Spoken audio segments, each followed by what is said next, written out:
नमस्कार, आप देख रहे हैं आप रेडियो मोदी जी का संबोधन। आज पंजाब दी इस गुरुआं पीरां दी धरती ते तुहाडे सारियां दे बीच आके मैनू मान महसूस हो रहा हो। पंजाबियों किवे हो? चढ़दी कला च हो? साथियों, कुछ समय पहले मैं यहां श्री गुरु रविदास जी के जन्मोत्सव का हिस्सा बनने आया था और आज हमारा जालंधर विकास के उत्सव का साक्षी बन रहा है। आज सुबह मुझे जिंद से देश की पहली हाइड्रोजन ट्रेन शुरू करने का अवसर मिला है। आज जिंद से ही मुझे कुरुक्षेत्र में एक भव्य सिख म्यूजियम के शिलान्यास का सौभाग्य मिला है। ये म्यूजियम हमारी गुरु परंपरा को, गुरुओं के ज्ञान को भावी पीढ़ी तक पहुंचाने में बड़ी भूमिका निभाएगा। ये गुरुओं की शिक्षाओं, उनके बलिदान और सेवा की परंपरा को जीवंत रूप में प्रस्तुत करने वाला प्रेरणा केंद्र बनेगा। हरियाणा की भाजपा सरकार ने हमारी सिख विरासत को भावी पीढ़ी तक पहुंचाने के लिए ये पवित्र काम शुरू किया है। साथियों, विकास कार्यों को गति देते हुए अब यहां जालंधर से कई नई रेल सेवाएं शुरू की गई है। आज अमृतसर से काशी के बीच रेल सेवा भी शुरू हुई है। इससे गुरु रविदास जी के भक्तों के लिए पंजाब से काशी जाना और अधिक आसान हो जाएगा। आज दौलतपुर चौक और करतौली के बीच नई लाइन भी शुरू हुई है। करतौली से अंबाला के बीच नई रेल सेवा को भी हरी झंडी दिखाई गई है। साथियों, आज ही लुधियाना बाईपास का शिलान्यास, दिल्ली अमृतसर कटरा एक्सप्रेसवे के एक और सेक्शन का लोकार्पण हुआ है। मैं ऐसे हर प्रोजेक्ट के लिए देशवासियों को और खास तौर पर पंजाब के मेरे भाई बहनों को बहुत बहुत बधाई देता हूं। आज भारत सरकार कनेक्टिविटी के, इंफ्रास्ट्रक्चर के अनेक ऐसे प्रोजेक्ट पर पंजाब में काम कर रही है। पंजाब में भाजपा सरकार नहीं है, लेकिन हमारा पंजाब विकसित हो, इसके लिए केंद्र की भाजपा एनडीए सरकार कोई कसर बाकी नहीं छोड़ रही है। साथियों, आज मैं विशेष रूप से जालंधर के लोगों की भी सराहना करूंगा, जिन्होंने स्वच्छता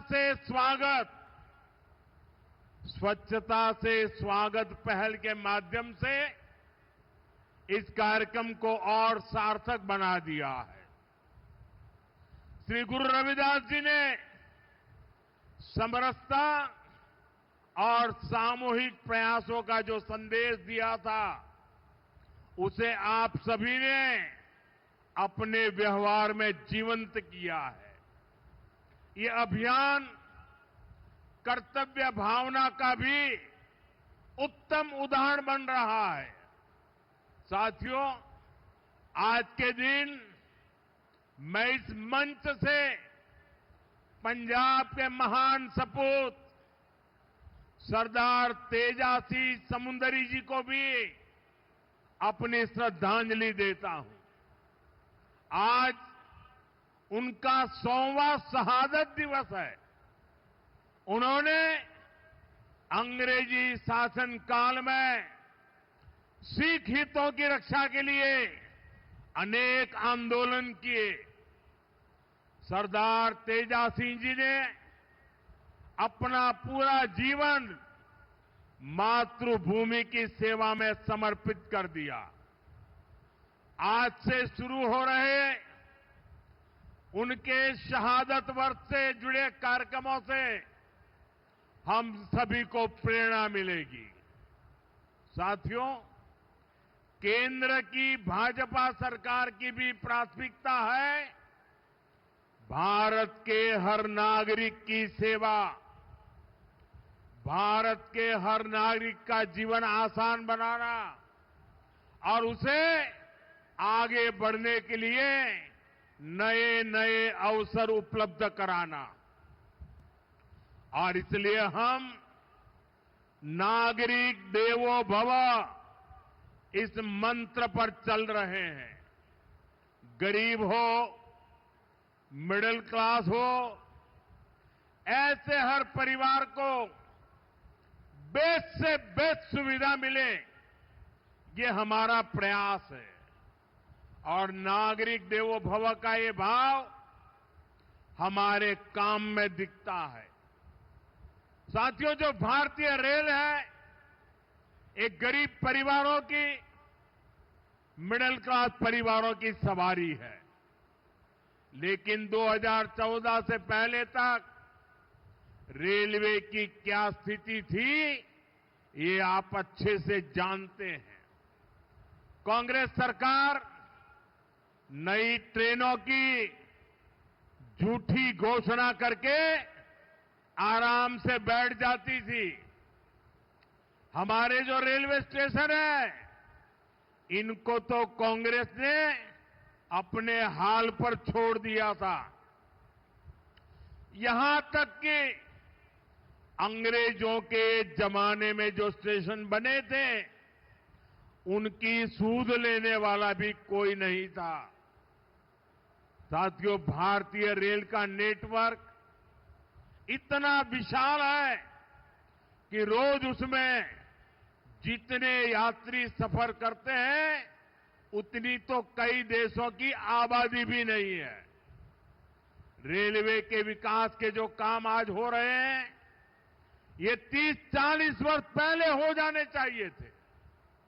लेकिन पहले की सरकारों की प्राथमिकता में ये काम था ही नहीं।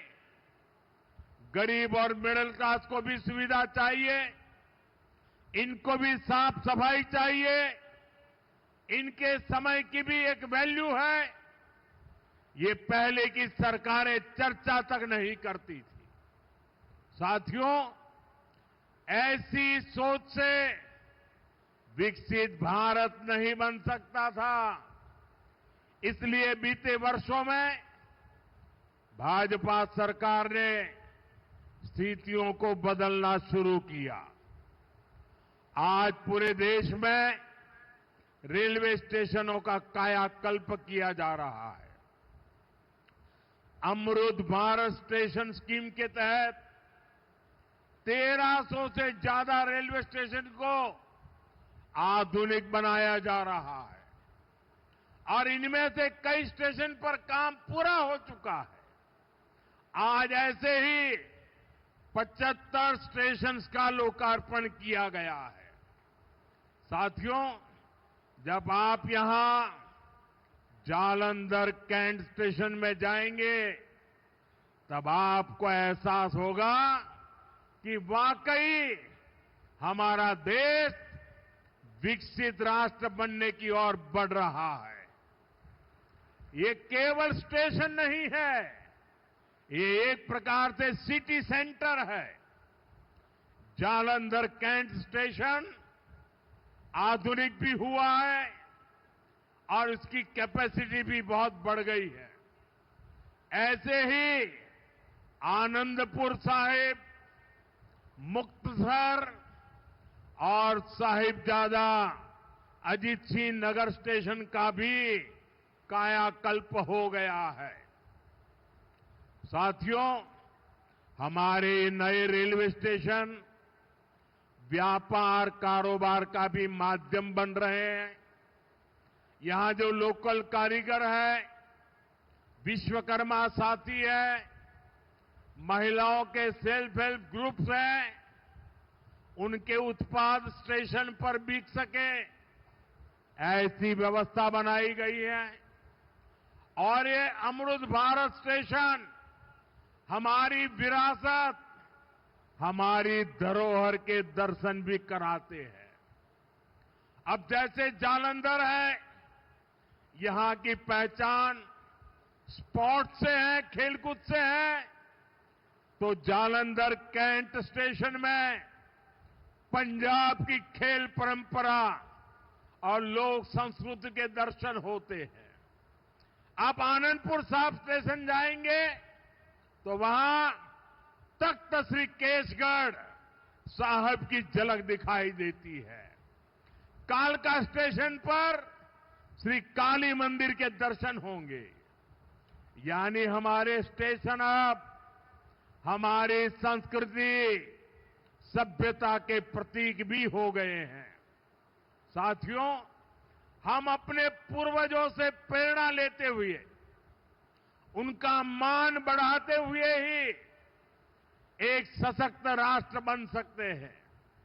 इसी पवित्र भाव से ही आदमपुर एयरपोर्ट का नाम श्री गुरु रविदास जी महाराज जी एयरपोर्ट किया गया है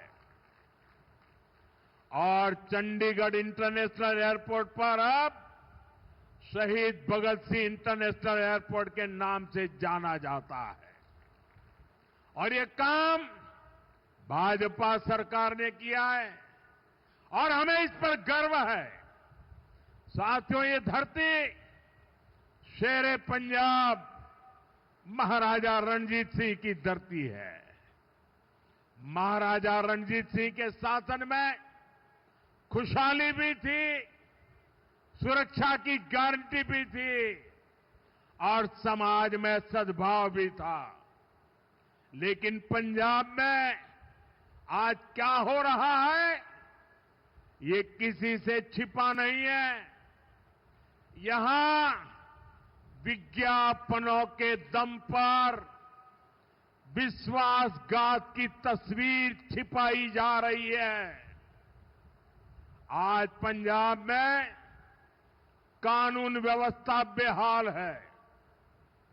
कब कहां गैंगवॉर हो जाए, किस दिशा से गोलियां चलने लगे, कोई कह नहीं सकता। यहां व्यापार कारोबार करना मुश्किल हो गया है। सरेआम लोगों से फिरौती मांगी जा रही है। पुलिस थाने तक सुरक्षित नहीं है। आए दिन थानों पर अटैक होते हैं और सबसे दुखद तो ये है कि पंजाब का भविष्य भी बर्बाद किया जा रहा है। नशे के सौदागर खुलेआम घूम रहे हैं। पंजाब के युवाओं को नशे के दलदल में धकेला जा रहा है। साथियों, आज यहां जो लोग पंजाब की सत्ता में बैठे हैं, ये लोग बहुत घमंड से देश की राजनीति बदलने का दावा करते थे, लेकिन आज इनकी सच्चाई देश देख रहा है। 2-3 दिन पहले ही दिल्ली में इनके एक नेता को अदालत ने दोषी करार दिया है। उस पर दोष दंगे कराने का है, दोष एक पुलिस के आईबी अधिकारी की हत्या का है। और इन लोगों की बेशर्मी देखिए, अदालत ने सबूतों के आधार पर फैसला दिया, लेकिन ये लोग कोर्ट के फैसले पर सवाल उठा रहे हैं। ये लोग अदालत के फैसले भी मत मजहब उसमें भी ढूंढ रहे हैं, क्योंकि इनके वोट बैंक का सवाल है। साथियों, कुछ दिन पहले ही गुजरात में इनके एक एमएलए को कोर्ट ने 7 साल की सजा सुनाई है। ये सजा सरकारी अधिकारियों पर हमले और वसूली के मामले में सुनाई गई है। वसूली, उगाही, अवैध कब्जे, ये सब इनकी राजनीति का ट्रेडमार्क बन चुके हैं। ऐसे ही अनेक मामलों में कई सारे लोग तो अभी जमानत पर बाहर चल रहे हैं। यहां पंजाब में ही देखिए, जिसको स्वास्थ्य मंत्री बनाया उसको घूसखोरी के चलते बर्खास्त करना पड़ा। एक मंत्री पर मनी लॉन्ड्रिंग जैसे गंभीर आरोप है। इनके एमएलए घूस लेते हुए रंगे हाथ पकड़े जा रहे हैं। ऐसे गिनते जाएंगे तो इनकी सरकार और इनकी पार्टी में कम ही लोग मिलेंगे जिन पर कोई दाग न हो। साथियों, जनता की सेवा का काम साफ नीयत से होता है, ईमानदारी की भावना से होता है। लेकिन आज जो पार्टी पंजाब में सरकार में है, उसकी ना नीयत साफ है और ना ही वो ईमानदार है। उसकी पहचान ही कट्टर बेईमान पार्टी की है। साथियों, केंद्र सरकार अपनी तरफ से हर संभव प्रयास कर रही है कि पंजाब की जनता को केंद्र की हर स्कीम का लाभ मिले। लेकिन कट्टर बेईमान पार्टी की सरकार में यहां लूट का खुला खेल चल रहा है। बीते 12 वर्षों में केंद्र से पंजाब को लाखों करोड़ रुपए भेजे गए। इस पैसे से गांव के रास्ते बनते, नहरें बनती, मंडियां बनती, लेकिन पंजाब सरकार ने उस पैसे को सही जगह खर्च नहीं किया। और बड़ी बात यह है कि ये लूट कर्ज के पैसे पर भी चल रही है। पंजाब के नाम पर कर्ज लिया जा रहा है। पंजाब का बजट कर्ज का ब्याज चुकाने में लग रहा है और यहां राज्य सरकार चला रहे लोग उस पैसे पर मौज कर रहे हैं। साथियों, आज हालत ये है कि पंजाब में विकास का हर काम ठप है। सिर्फ भारत सरकार की योजनाओं पर अपने नाम का स्टिकर लगाकर बेचा जा रहा है। आयुष्मान आरोग्य मंदिर जो पूरे देश में चल रहे हैं उन पर यहां अपना स्टिकर चिपका दिया। पूरे देश में 5 लाख रुपए तक का मुफ्त इलाज देने वाली आयुष्मान भारत योजना चल रही है। यहां उसके साथ भी खेल खेले जा रहे हैं। साथियों, पंजाब का सामर्थ्य अद्भुत है। यहां के किसानों में, यहां के नौजवानों में बहुत क्षमताएं हैं। पंजाब तेजी से विकसित हो सकता है। इसके लिए यहां भाजपा की डबल इंजन सरकार जरूरी है। आप सभी के सामने बीजेपी की राज्य सरकारों का उदाहरण है। जब से दिल्ली में डबल इंजन सरकार बनी है, तब से दिल्ली के विकास को नई गति मिली है। आपके पड़ोस में हरियाणा है, वहां बीजेपी की डबल इंजन सरकार किसानों को 24 फसलों पर एमएसपी देती है।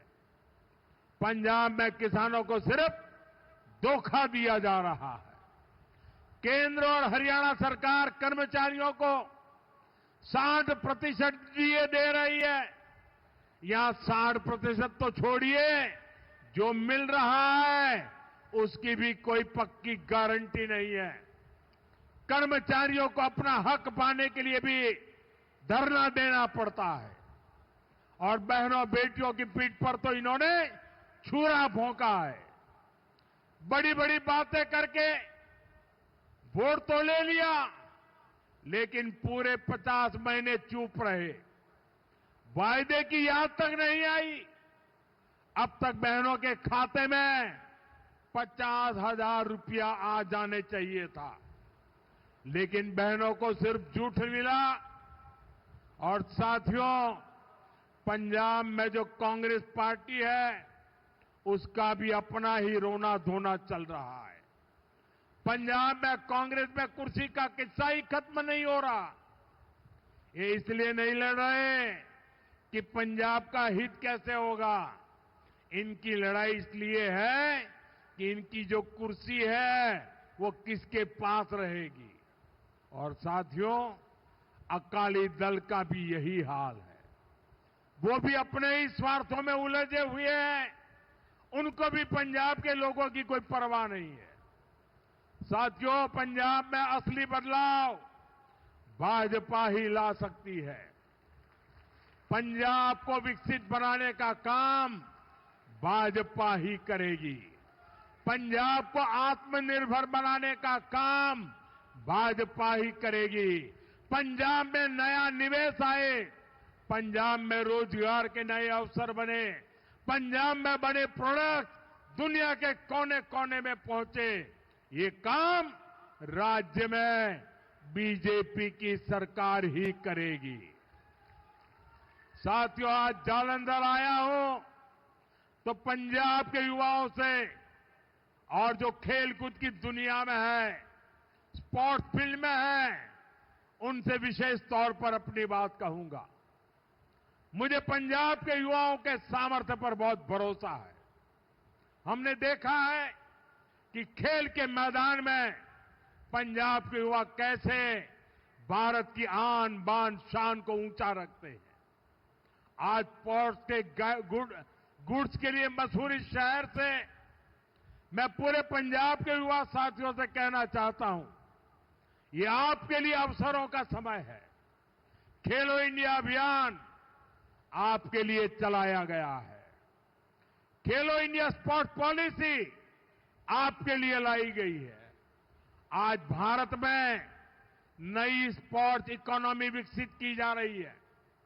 इस नई इकोनॉमी के केंद्र में जालंधर का स्पोर्ट्स मैन्युफैक्चरिंग इकोसिस्टम है।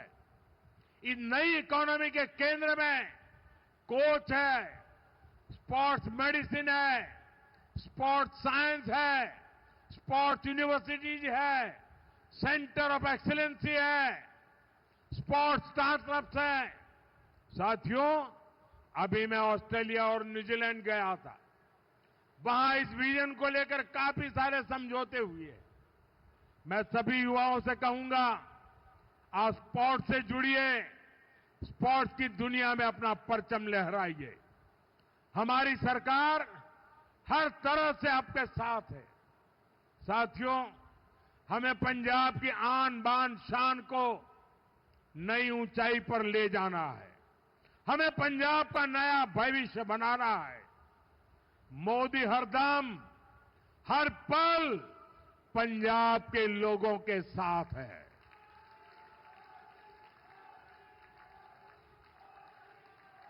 साथियों, फिर एक बार सभी मेरे पंजाब के भाई बहनों को इन विकास कार्यों की बहुत बहुत शुभकामनाएं। मेरे साथ पूरी ताकत से बोलिए, भारत माता की, भारत माता की, भारत माता की, भारत माता की। वंदे वंदे वंदे वंदे वंदे वंदे। बहुत बहुत धन्यवाद।